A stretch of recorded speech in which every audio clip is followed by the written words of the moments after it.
Hello students, welcome to class. आज हम इस वीडियो में करने वाले हैं मोमेंटम के बारे में और Newton second law and third law of motion के बारे में यहाँ पे समझने वाले हैं।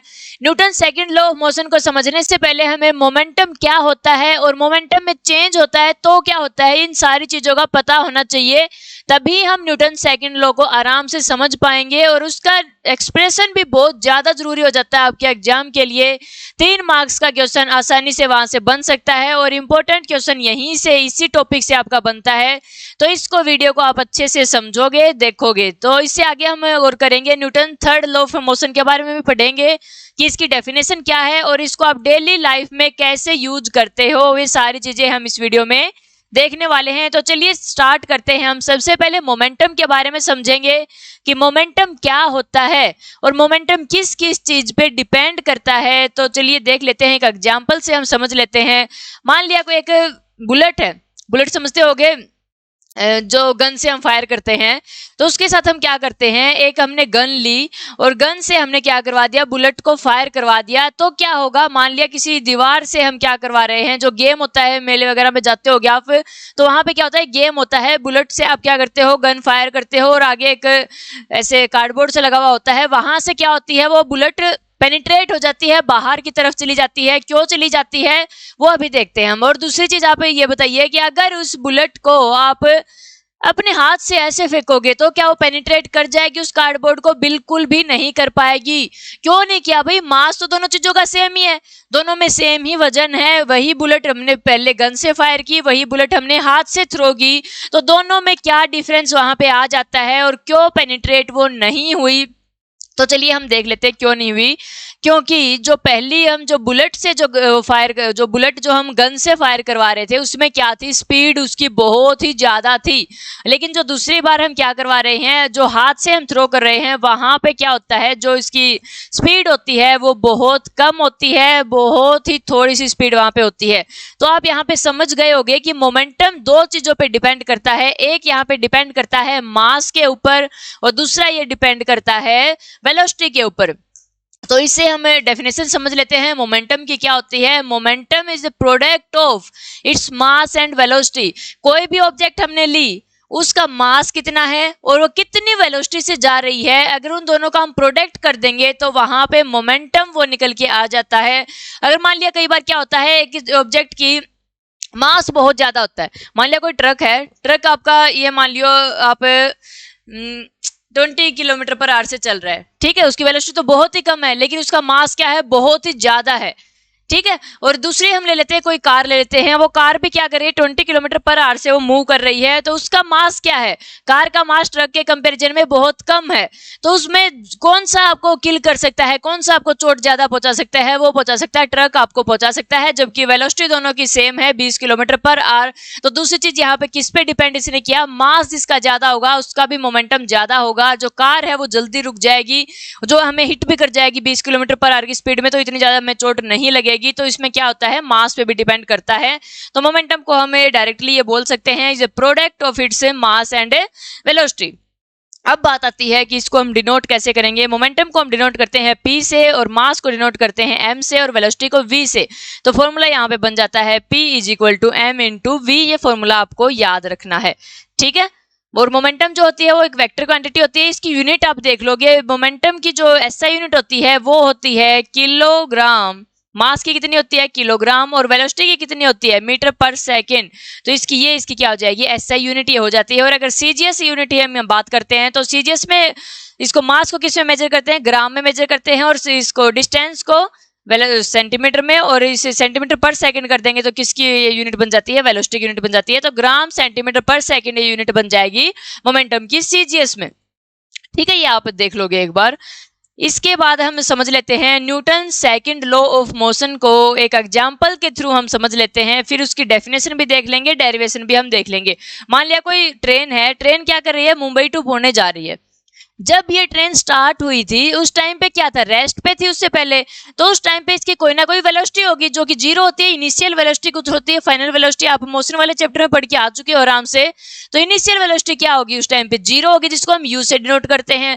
कुछ टाइम के बाद इसके ऊपर हमने फोर्स एक्सर्ट किया, फोर्स से हमने क्या की, इसकी स्पीड बढ़ाई, एक्सेलरेटर पे पैर दबा के इसकी स्पीड बढ़ाई। ये मान लो गाड़ी है ये, ठीक है। फिर क्या होगा, कुछ ना कुछ वेलोसिटी ये गेन करेगी, उस वेलोसिटी को पुणे तक पहुंचने में क्या होगा, जो भी लास्ट में जो वेलोसिटी होगी वो क्या हो जाएगी, फाइनल वेलोसिटी हो जाती है। तो इनिशियल वेलोसिटी और फाइनल वेलोसिटी में कोई ना कोई चेंज तो ये होगा, लेकिन ट्रेन सेम है, वही ट्रेन मुंबई टू पुणे जा रही है, मास तो सेम ही रहेगा। तो किस पे डिपेंड हुई ये चीज, वेलोसिटी पे डिपेंड करती है। तो चेंज इन मोमेंटम क्या हुआ, उससे पहले हम देख लेते, थोड़ा समझ लेते हैं। Let us consider train travelling from Mumbai to Pune, initially the train is at rest, तो इनिशियल वेलोसिटी इज 0 हो जाएगी। ये सारी चीजें हम कर चुके हैं, एक बार ऐसे ही देख रहे हैं, ठीक है। उसके बाद हमने क्या किया था, फोर्स को एग्जर्ट करवाया था, और क्या हुआ, इसकी फोर्स को एग्जर्ट करने की वजह से वेलोसिटी बढ़ गई, और वेलोसिटी के बढ़ने से कोई ना कोई मोमेंटम में चेंज हुआ। और मोमेंटम में चेंज किस कारण से हुआ, या तो हमने फोर्स लगाया बहुत ज्यादा, ये दो चीजों पे डिपेंड ये करता है, एक तो डिपेंड करता है फोर्स के ऊपर, और दूसरा किस पे डिपेंड करता है, टाइम के ऊपर। वो फोर्स हमने कितने टाइम तक लगाया है, 1 सेकंड 2 सेकंड या 1 घंटे तक, कितने टाइम तक वो लगाया है, उस पे भी डिपेंड करता है चेंज इन मोमेंटम। तो Newton second law of motion ने क्या बोला था, Newton second law of motion ने ये बोला, रेट ऑफ चेंज, रेट जहां भी वर्ड आ जाता है, ये मैं पहले भी बता चुकी हूं, रेट जहां भी वर्ड आ जाएगा मतलब बात हो रही है टाइम की, कितने टाइम तक वो चीज फोर्स वहां पे लगी है। तो rate of change of momentum, momentum के चेंज की बात हो रही है टाइम के साथ साथ, किसी भी ऑब्जेक्ट की, वो प्रोपोर्शनल होती है किसके, कितना हम उसके ऊपर अनबैलेंस फोर्स लगाएंगे, उसके ऊपर ये क्या करेगी, डायरेक्टली डिपेंड करेगी, ठीक है। प्रोपोर्शनल का, डायरेक्टली प्रोपोर्शनल का आपका पता है, जो हम फोर्स में चेंज करेंगे वही मोमेंटम में चेंज होता जाएगा, फोर्स को कम करेंगे तो मोमेंटम भी कम होता जाएगा, ठीक है। डायरेक्टली प्रोपोर्शनल का मीनिंग होता है। इसको हम मैथमेटिकली, ये तो डेफिनेशन थी, इसको हम मैथमेटिकली क्या कर लेते हैं, प्रूव कर लेते हैं कि कैसे ये चीज आई। अब एक चीज देखिए, उसमें वेलोसिटी में चेंज हो रहा है, बार बार वेलोसिटी क्या हो रही है, चेंज कर रही है। तो इनिशियल वेलोसिटी, एक आप डेफिनेशन पढ़ के आओगे एक्सेलरेशन की, rate of change of velocity is known as acceleration. तो पहले 0 थी, उसके बाद वेलोसिटी कुछ ना कुछ अटेन उसने कर ली, तो चेंज हो रहा है किसमें, वेलोसिटी में, टाइम के साथ साथ। तो ये क्या बन जाएगी, एक्सेलरेशन वो गेन करेगी, कोई ना कोई ऑब्जेक्ट है वो, जितनी ज्यादा चेंज होगा उतनी ज्यादा एक्सेलरेशन गेन करेगी।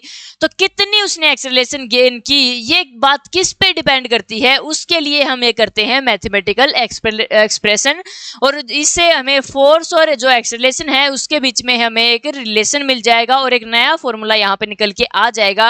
तो चलिए देख लेते हैं, डेफिनेशन के अकॉर्डिंग चलना है, हमें कुछ नया काम नहीं करना, जो जो डेफिनेशन ने बोला हम वो करते जाएंगे।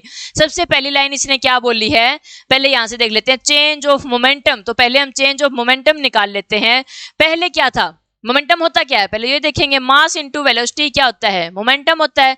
तो पहले क्या थी वेलोसिटी इसकी, u, तो v की जगह हम इनिशियल वेलोसिटी मान लेते हैं। देखिए क्या है यहाँ पे, क्या किया हमने, कोई, और फाइनल वेलोसिटी क्या हो जाएगी, v हो जाएगी।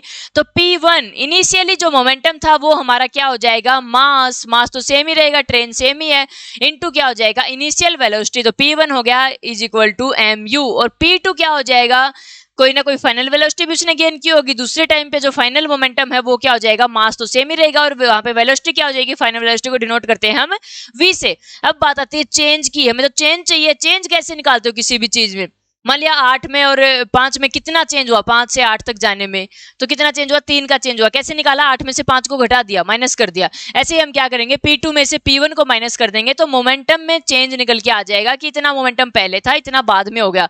P2 माइनस P1 कर देंगे, इसकी जगह पे इसकी वैल्यू पुट कर देते हैं, mv माइनस mu हो जाएगा। क्या इसमें से हम m कॉमन नहीं ले सकते, बिल्कुल ले सकते हैं। तो m कॉमन ले लिया और क्या बन गया, v माइनस u बन गया। उसके बाद हम एक चीज और की थी, rate of change of momentum, एक डेफिनेशन में हम पढ़ के आए थे। अभी तक चेंज ऑफ मोमेंटम हमने निकाला है, और जहां भी रेट लग जाता है मतलब बताइए वहां पे टाइम की बात हो रही है, टाइम की बात हो रही है, तो हम अपॉन में क्या कर देंगे, यहाँ पे टाइम कर देते हैं विद रिस्पेक्ट टू टाइम, ठीक है।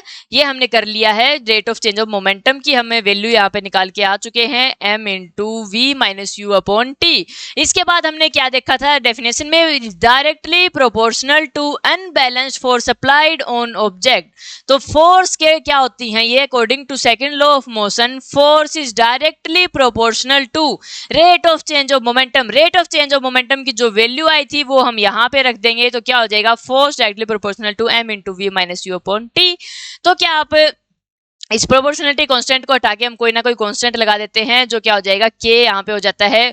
और क्या आप एक चीज बताइए, आपको जानी पहचानी नहीं लग रही? v minus u upon T, rate of change of velocity क्या होता है? एक्सेलरेशन ये हो जाता है, और एक्सेलरेशन को हम डिनोट करते हैं a से। तो v minus u upon T की जगह पे क्या हम a नहीं लिख सकते? बिल्कुल लिख सकते हैं। तो क्या आ गया? f इज इक्वल टू के एम ए। और यहाँ पे हम क्या करते हैं, जो प्रोपोर्शनलिटी कांस्टेंट होती है उसकी वैल्यू होती है 1, तो f इज इक्वल टू क्या हो जाएगा? M a. आपका नया फॉर्मूला यहाँ पे निकल के आ जाता है। और इस फॉर्मूले पे न्यूमेरिकल भी बहुत ज्यादा पूछे जाते हैं। क्या कर दिया जाएगा, कोई किसी भी ऑब्जेक्ट की इनिशियल और फाइनल वेलोसिटी दे दी जाएगी, और कुछ ना कुछ टाइम तक वो आपको जो ऑब्जेक्ट है वो मूव करवानी है, तो क्या कर दोगे? ए निकाल लोगे वहां से, v minus u upon t is equal to a हो जाएगा। और कोई ना कोई मास वहां पे गिवन होगा, मान लिया 100 kg की वो क्या थी, ऑब्जेक्ट थी, तो क्या कर दोगे? मास को इनटू में कर दोगे, जो ए की वैल्यू है उसके साथ, तो हमारा क्या निकल के आ जाएगा? फोर्स। टेंशन मत लीजिए, न्यूमेरिकल भी आपको करवा दिए जाएंगे। जो इंपॉर्टेंट क्वेश्चन आपके पेपर में आने लायक है वो भी आपको करवा दिए जाएंगे, और उसमें से एक तो हमने ये मान लो करवा ही दिया है। मोस्ट इंपॉर्टेंट ये क्वेश्चन है, मोस्ट इंपोर्टेंट क्वेश्चन है। कैसे? जैसे आपके हाफ ईयरली मिड टर्म जो भी होते हैं, अब सितंबर में जो आपके एग्जाम होंगे उसमें भी ये क्वेश्चन पूछा जा सकता है 3 नंबर में। बताइए डेफिनेशन क्या होती है और इसके एक्सप्रेशन क्या होता है, वो आपको ड्राइव करके दिखाना है। ठीक है, तो चलिए हम आगे बढ़ते हैं। आगे हम कर लेते हैं Newton third law of motion के बारे में। 2 लॉ ऑफ मोशन हम करके आ चुके हैं, अब बचता हमारा थर्ड लॉ। थर्ड लॉ कुछ नहीं है, सबसे आसान जो लॉ है वो होता है न्यूटन का थर्ड लॉ ऑफ मोशन। देखिए न्यूटन क्या बोलता है, अगर हम किसी ऑब्जेक्ट के ऊपर फोर्स लगाते हैं तो वो ऑब्जेक्ट हमें बदले में उतना ही फोर्स देती है। ठीक है, जितना फोर्स हमने लगाया बदले में उसने भी क्या दे दिया, ऑब्जेक्ट ने सेम फोर्स हमें वापस दे दिया है। तो हम ये बोल सकते हैं कि force exerted on an object is always action and reaction are equal and opposite, ये हम यहाँ पे बोल सकते हैं।